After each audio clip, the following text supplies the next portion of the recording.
Fear is one of the most powerful human emotions. While highly useful in situations where threat of immediate harm exists, it is the most debilitating and dangerous of emotions when present unnecessarily.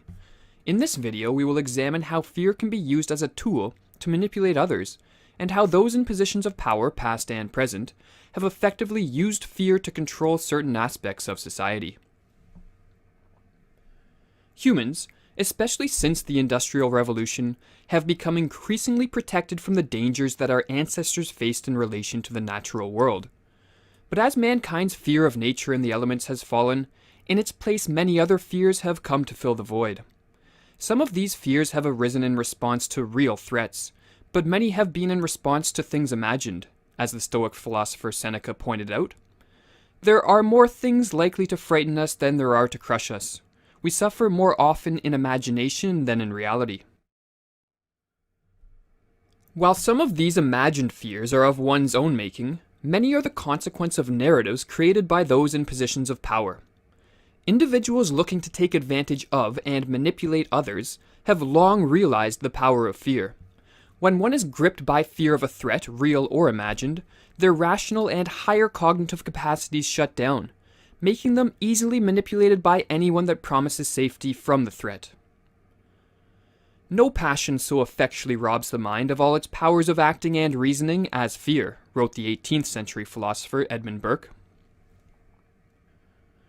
Ruling classes for thousands of years have understood the power of intentionally invoking fear in their subjects as a means of social control.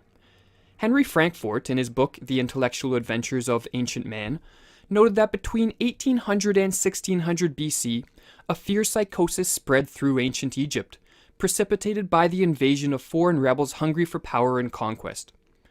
Initially, this fear psychosis was justified by a real threat. Yet even when these foreigners were successfully driven far away from Egypt, the ruling powers sought to artificially maintain fear among the population, realizing that a fearful population is easier to control than a fearless one, as Frankfort explained. The common desire for security need not have survived after the Egyptian Empire extended the military frontier of Egypt well into Asia, and thus removed the peril from the immediate frontier. However, it was a restless age, and there were perils on the distant horizon which could be invoked to hold the community together, since unity was to the advantage of certain central powers. A fear psychosis once engendered remained present, and there were forces in Egypt which kept alive this fear psychosis in order to maintain the unified purpose of Egypt. The artificial construction and maintenance of fear in a population by a ruling class has remained pervasive from the time of ancient Egypt up until the modern day.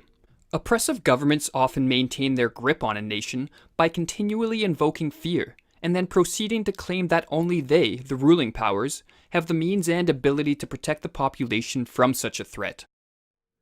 The whole aim of practical politics, wrote H.L. Mencken, is to keep the populace alarmed and hence clamorous to be led to safety, by menacing it with an endless series of hobgoblins, most of them imaginary. John Adams, one of the founding fathers of America, echoed this sentiment, writing, "Fear is the foundation of most governments." While there are numerous tactics and strategies that have developed over the centuries to effectively exploit the public through fear, two of the more powerful and efficient are the use of false flags and the implementation of propaganda via repetition.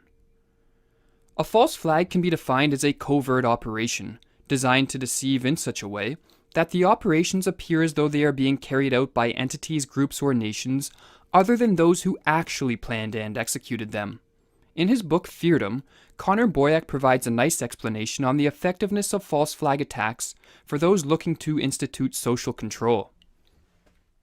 Physical attacks lead to a corresponding increase of trust in political leaders and submission to them. This effect is likely the same whether the attack be a surprise, known to political leaders yet allowed to happen, or directly orchestrated by these same leaders who stand to benefit from the increased trust and submission. False flag operations are used because people generally do not have access to the details, so they are prone to rely upon what they're told and thus are easily deceived.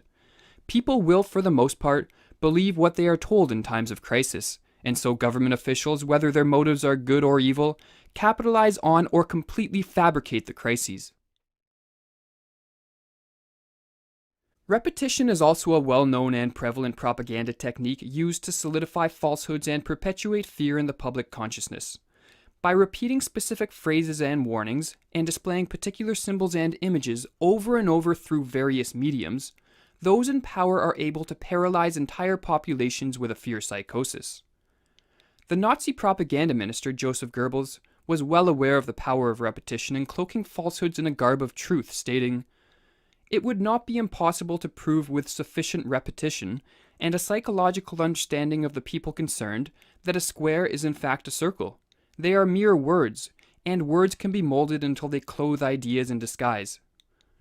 George Orwell, in a related manner, viewed political language as largely a form of propaganda designed to deceive people, as he wrote, "Political language is designed to make lies sound truthful and murder respectable, and to give an appearance of solidity to pure wind."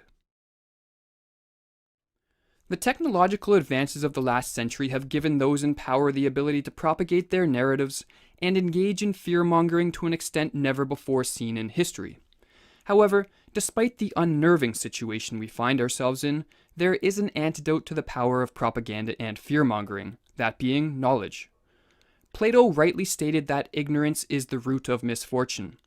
And as long as we remain ignorant of the fact that all too often, those who claim to protect us from fear are actually manipulating our fears for their own benefit, then we will be contributing to the misfortune of the world through our ignorant compliance. The philosopher Voltaire stated that those who can make you believe absurdities can make you commit atrocities. To avoid being an individual who can be convinced of absurdities, one must become an active truth seeker, instead of the all-too-common passive propaganda receiver. An important step in becoming an active truth seeker is the realization that when evaluating the claims of those in power, skepticism is warranted and even necessary. Very often those who rule do not have the best interests of the public at heart, for as Alexander Solzhenitsyn put it, "Political genius lies in extracting success even from the people's ruin." The reality is that most of us are not in a position to single-handedly change the world, but we can at least try to rid ourselves of the unnecessary fears which are the fuel for so much hate and destruction in the world. In fact, taking responsibility for one's actions and the beliefs that motivate such actions may be the most important thing one can do when faced with the prospect of an oppressive government. For as Stanley Milgram noted, the disappearance of a sense of responsibility is the most far-reaching consequence of submission to authority. And furthermore, might there be truth to the comment by F.A. Harper that the man who knows what freedom means will find a way to be free? At this point, some may be thinking that while the use of fear by those in power certainly contributed to horrible situations in the past, most notably in the totalitarian states of Russia, Germany, and China in the 20th century, Western nations of the present are far from approaching a situation so dire. Hopefully this is true, but it is important to realize that those who have lived through the rise of oppressive governments have seldom realized the perilous situation they were in until it was too late. We will conclude this lecture with a fascinating but ominous passage from the book They Thought They Were Free, which is based on interviews with normal Germans who lived during the Nazi regime. The following quote comes from one of the Germans interviewed, where he discusses why he thought that more ordinary Germans didn't take a stand against the rise of the Nazi government. "One doesn't see exactly where or how to move. Believe me, this is true. Each act, each occasion is worse than the last, but only a little worse. You wait for one great shocking occasion, thinking that others, when such a shock comes, will join with you in resisting somehow. But the one great shocking occasion when tens or hundreds or thousands will join with you never comes. That's the difficulty. If the last and worst act of the whole regime had come immediately after the first and smallest, thousands, yes millions, would have been sufficiently shocked. But of course this isn't the way it happens. In between comes all the hundreds of little steps, some of them imperceptible, each of them preparing you not to be shocked by the next. And one day too late your principles, if you were ever sensible of them, all rush in upon you. The burden of self-deception has grown too heavy, and some minor incident collapses it all at once, and you see that everything has changed.